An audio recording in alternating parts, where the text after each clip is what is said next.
दिवसाची सुरुवात येशी बरोबर आपण सर्वांना फळझाडं फुलं झाडं लावायची आवड असते आणि आपल्याला ते बागकामसुद्धा करायला आवडतं. आपण काय थोडा वेळ तरी त्या त्या झाडांसोबत घालवतो आणि त्यांना साफसूफ वगैरे करतो.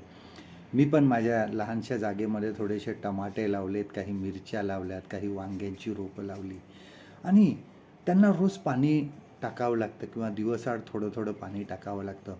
परंतु सर्वात जास्त जी काळजी घ्यायची असते ती त्याची मुळं वर राहू नये. ती मुळं खोलवर गेली पाहिजे. त्याच्यासाठी सतत त्याच्या बाजूला माती टाकावी लागते आणि त्यामुळे काय होतं की ती मुळं जी आहेत ही अगदी खालपर्यंत जातात आणि पसरतात आणि त्यामुळे काय होतं, ते झाड आहे किंवा जे रोप आहे ते खूप मजबूत होतं. ती जर पसरली नाहीत तर ती वरवर राहतात आणि ती रोपं जी आहे ही कमजोर होऊन जातात आणि ज्यावेळेस मग त्यांना फळं येतात किंवा फुलं येतात त्यावेळेस आपल्याला खूप आनंद वाटतो. आपल्या मनाला एक प्रकारचं समाधान आपल्याला लाभतं आणि त्यामुळे ह्या ह्या रोपांप्रमाणेच आपलं आध्यात्मिक जीवनसुद्धा आहे. बघा, हे आध्यात्मिक जीवन जर एकाच जागी राहिलं, वरवर राहिलं, तर त्याचा आम्हाला उपयोग होत नाही. ह्या आध्यात्मिक जीवनाची जी मुळं आहेत ही खोलवर गेली पाहिजे आणि पसरली पाहिजे.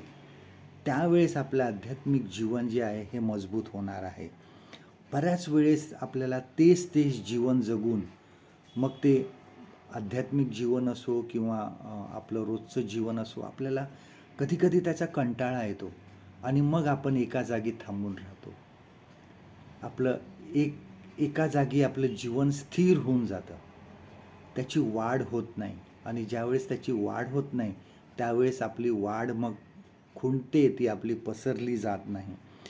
ह्यासाठी आपल्याला परमेश्वर पवित्र आत्म्याच्या द्वारे मार्गदर्शन करीत असतो, आपल्याला मदत करत असतो. यासाठी आपल्याला रोज देवाचं वचन वाचलं पाहिजे, रोज त्यावर मनन केलं पाहिजे आणि रोज नवीन आपण मनामध्ये देवाचं जे मनन आहे ते नवीन आपलं नवीकरण केलं पाहिजे त्याद्वारे. आणि बघा, स्तोत्रसंहिता आपल्याला एक काय म्हणतं, धन्य पुरुषाबद्दल साम 1 ह्यामध्ये धन्य पुरुषाबद्दल असं म्हटलं आहे की तो कसा आहे, तर नदीच्या पाण्याच्या प्रवाहाजवळ लावलेल्या त्या एका झाडासारखं आहे. ते झाड बहरलेलं आहे, ते आपलं हंगामी फळ देतं, त्यातून आध्यात्मिक फळं येतात. जर जीवन आमचं असं आहे तर ते आध्यात्मिक फळं येतात, इतरांना त्याची साक्ष दिली जाते. लोक आमचं आध्यात्मिक जीवन बघतात, आमचं धार्मिकता ही जी आहे ही सर्व ठिकाणी त्यामुळे पसरते. बघा, आपले जीवन एका जागी स्थिर करू नका, ते वाढवा. कारण जर एखादी वस्तू जर एखाद्या कोपऱ्यात पडून राहिली बरेच दिवस तर त्याला बुरशी लागते. आपलं जीवन सतत आध्यात्मिक जीवन नवीकरण करत राहा आणि त्यामध्ये काहीतरी नाविन्य येईल असा प्रयत्न करत राहा. आजचं देवाचं वचन आपल्यासाठी हे आहे, पेत्राचे दुसरे पत्र ह्याचा 3 अध्याय 18 वचन, 2 पीटर्स चॅप्टर 3 and verse 18. आणि आपला प्रभू व तारणारा येशू ख्रिस्त याच्या कृपेत व ज्ञानात वाढा. परमेश्वर करो आजचा दिवस तुमचा आशीर्वादित करो.